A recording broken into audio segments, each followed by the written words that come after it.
Selamat pagi anak-anak.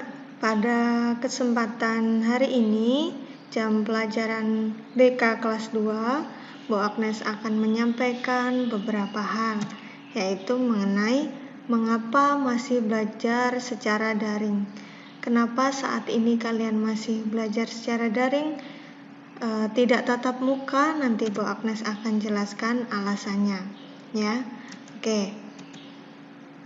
Sebelumnya, Bu Agnes punya sebuah video. Mari kita saksikan bersama-sama videonya.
Nah, anak-anak, itu tadi adalah video tentang gambaran bagaimana virus corona dapat menyebar. Kita lihat tadi betapa mudahnya virus corona menyebar dari satu orang ke orang yang lain.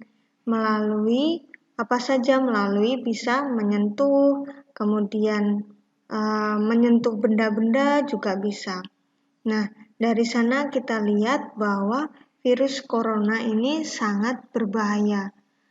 Bahkan karena virus corona tidak terlihat, itu bisa menimbulkan bahaya yang lebih besar lagi karena kita tidak tahu apakah barang yang kita sentuh itu ada virusnya atau tidak. Apakah tangan kita bersih atau tidak, itu kita tidak bisa melihat secara nyata ada di telapak tangan kita atau ada di benda-benda yang sekitar kita.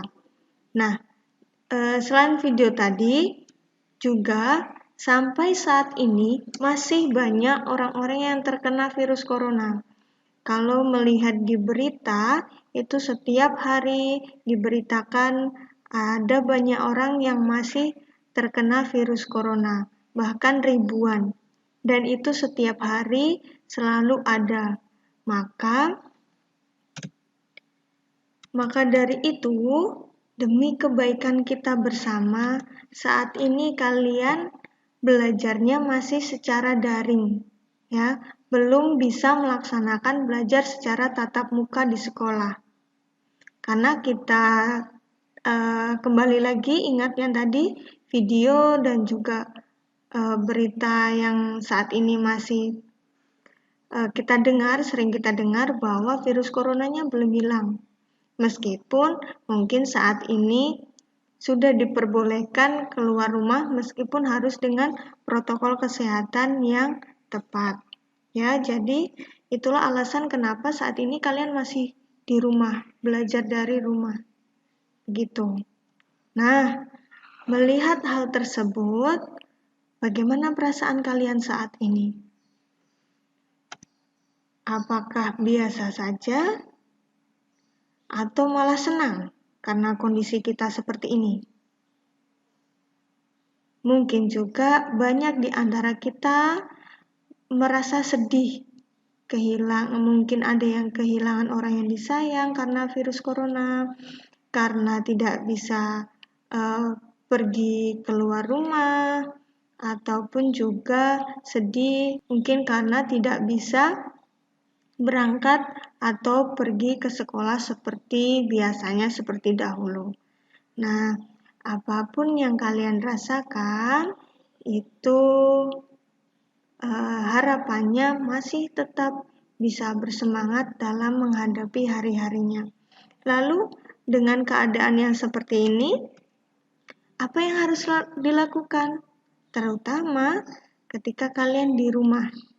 Terutama ketika kalian melakukan pembelajaran secara daring. Yang perlu dilakukan adalah harus tetap semangat. Ini yang nomor 1, semangat. Semangat dalam melakukan aktivitas di rumah, semangat dalam belajarnya, dan semangat dalam melakukan hal apapun. Ya, tidak perlu bersedih-sedih. Kemudian yang kedua, harus tetap di rumah saja, tidak perlu untuk keluar-keluar. Tidak perlu untuk pergi tamasya. Ingat tadi videonya bagaimana penyebarannya. Ingat juga bahwa virusnya tidak terlihat oleh mata kita. Ya, kita tidak akan tahu apa yang akan kita jumpai di luar rumah. Maka yang aman adalah anak-anak tetap di rumah saja. Kemudian jaga jarak. Jaga jarak, mungkin suatu hari ada tamu yang datang ke rumah. Kita harus bisa jaga jarak. Ya, siapapun tamunya, kita harus jaga jarak karena kembali lagi kita tidak tahu virus itu menempel di mana, kepada siapa. Itu ya. Nah, semua orang juga tahu kenapa kita harus jaga jarak. Jadi tidak perlu ragu, tidak perlu takut untuk jaga jarak. Kemudian jaga kesehatan, ini yang penting. Jangan mentang-mentang di rumah, kemudian bermalas-malasan, tidur-tiduran sepanjang hari, tidak melakukan kegiatan yang untuk menjaga kesehatan. Tetap ya, olahraga tetap dilaksanakan meskipun hanya di rumah. Makan makanan yang sehat, tidur yang cukup. Meskipun belajar dari rumah, tetapi kan kalian harus tetap bangun pagi untuk melaksanakan kegiatan pembelajaran.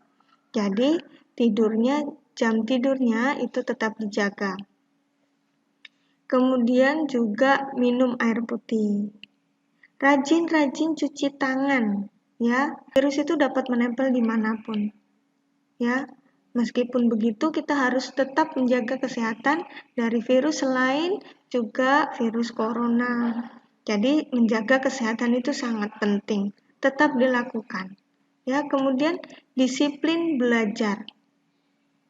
Belajar tidak hanya dilakukan ketika proses pembelajaran dari pagi sampai siang, tetapi juga dilakukan setelahnya. Bisa sore hari, bisa malam hari.